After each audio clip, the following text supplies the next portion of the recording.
Marie-Lise Labonté, votre livre raconte une histoire vraie, celle de l'assassinat de votre mari et des traumatismes qui ont suivi. Pourquoi avoir intitulé ce livre « Derrière le rideau » ?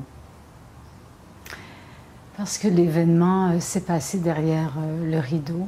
Donc, il n'y a pas seulement l'événement, mais il y a aussi tout ce processus que j'ai vécu. À la fois, j'étais derrière le rideau quand l'assassinat s'est vécu, et après ça, j'ai découvert qu'est-ce que c'était d'être derrière un rideau aussi psychologique ou psychique, de par le deuil, de par la violence de l'événement, et beaucoup d'autres choses que je nomme dans le livre. Et donc, derrière le rideau est pris dans un niveau premier, et après ça, le lecteur le vit tout le long du livre. Et je suis sortie de derrière le rideau. Dans quel but avez-vous écrit ce livre? Car en général, les psychothérapeutes ne parlent pas de leur intimité. Ça, c'est très vrai. C'est vrai qu'on a une forme de règles d'éthique de ne pas livrer nos histoires personnelles. Mais là, premièrement, je l'ai fait pour moi, vraiment dans un mouvement de libération. Ma nièce collabore à ce livre. Elle a écrit des chapitres, Julie, qui a été prise en otage. Mais j'ai eu envie, parce que j'ai gardé cette histoire pour moi pendant des années, et à un moment donné, j'ai eu envie non seulement de l'écrire pour moi, mais de l'écrire pour partager avec les lecteurs, le large public, le vécu d'une histoire abracadabrante, enfin incroyable, et aussi comment on peut se libérer, ne pas rester avec de la haine, du ressentiment. Et donc ce livre pour moi est une expression de libération, et il est écrit de façon telle que le lecteur vit avec moi le processus. Et j'avais envie d'écrire un récit qui ressemble à un roman. Donc voilà, c'est les deux sujets, les deux thèmes. Vous venez de le dire, vous avez écrit ce nouveau livre avec la collaboration de votre nièce, qui était donc présente le jour du drame. Oui. Comment vous êtes-vous accompagnés l'une l'autre, votre nièce et vous? Pendant le drame, écoutez, nous avons fait, on faisait corps. Et c'est typique comme réaction post-traumatique pour des victimes qui ont vécu un trauma. On était comme la même cellule pendant longtemps, et même pendant des années, mais sans se le nommer. Psychiquement, on avait comme une force de vouloir se retrouver, tout en... Moi, je faisais très attention, connaissant en psychothérapie aussi qu'est-ce que c'est cette énergie de fusion, parce qu'on a vécu un événement traumatisant qui est innommable. Et donc, on l'a aussi travaillé en thérapie, ça.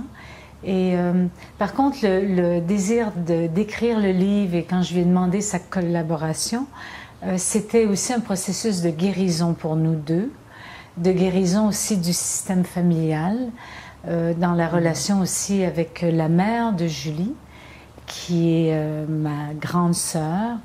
Et nous avions, Julie et moi, un besoin d'exprimer aussi aux autres ce que nous avions vécu, mais ce qu'on ne s'était pas révélé l'une à l'autre totalement. Vous avez découvert des choses que vous n'aviez pas compris à l'époque? Jusqu'à la au dernier temps d'écriture, même quand on écrivait dans chacun de nos pays, je peux dire, on a encore découvert des choses qu'on ne s'était pas révélées, mais qu'on pensait que l'autre savait. C'est incroyable. Marie-Lise, au fur et à mesure qu'on découvre cette histoire vraie, on est très étonné car vous avez choisi de ne pas poursuivre le meurtrier de votre mari. Pourquoi ce choix? C'est vraiment étonnant et surprenant. Vous n'êtes pas la première personne qui m'en parle. C'est un niveau de conscience que j'ai depuis des années, que nous faisons tous partie d'un grand plan, et que cet homme, ce soir-là, qui est un voleur, s'est transformé en meurtrier dans des circonstances que je ne vais pas décrire parce que c'est écrit dans le livre. Et moi, je ne cherche pas un coupable dans les événements que je vis. Il y avait plein de gens qui cherchaient le coupable. Ils l'ont trouvé, et ainsi de suite. Mais tout le long du livre, je décris que, à l'intérieur de moi, je n'ai jamais eu de haine. Et des années après, la vie m'a amenée à vérifier si j'avais encore de la haine pour cet homme. Et j'ai pu dire, je n'ai pas de haine pour cet homme. Je comprends que tout ça faisait partie d'un grand plan, si je peux dire. Non pas terrestre, mais à un autre niveau.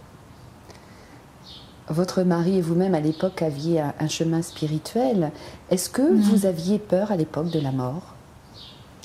C'est-à-dire que mon mari, dû à des événements de son enfance ou à des responsabilités qu'il a eues quand il était jeune, trop vite, trop jeune, il avait très peur de l'agression.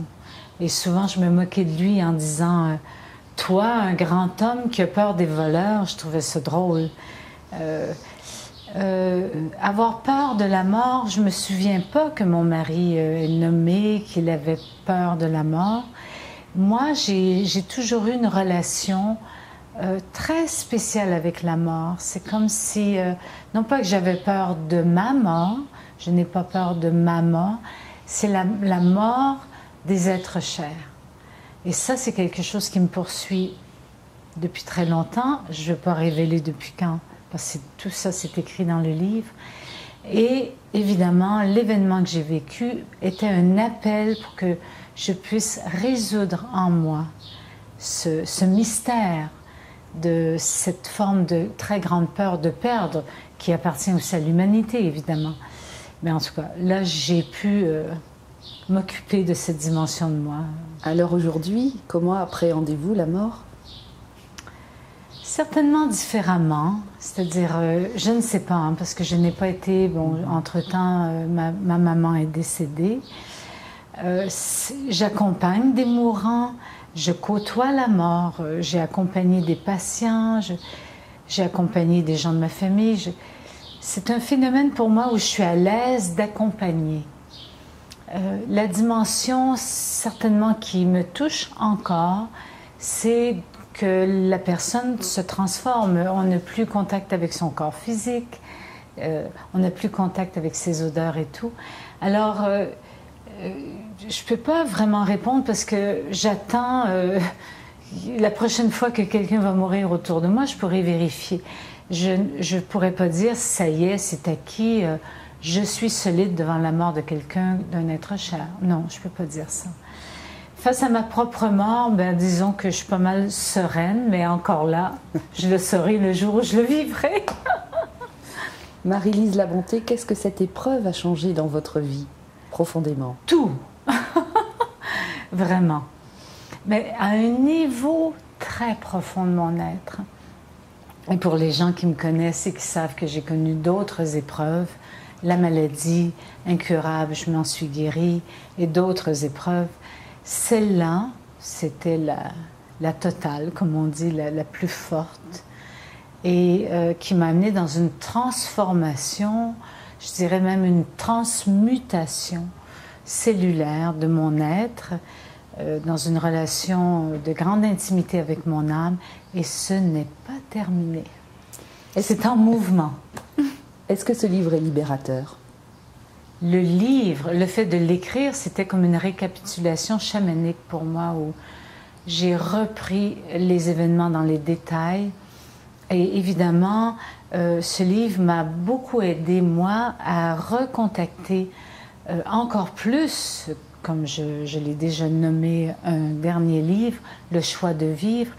Mais là, c'était pas le choix, c'était je vis. Donc, en ce sens, oui, il est libérateur. Merci beaucoup, Marie-Lise Labonté. Merci à vous, Marie-Pierre. Merci.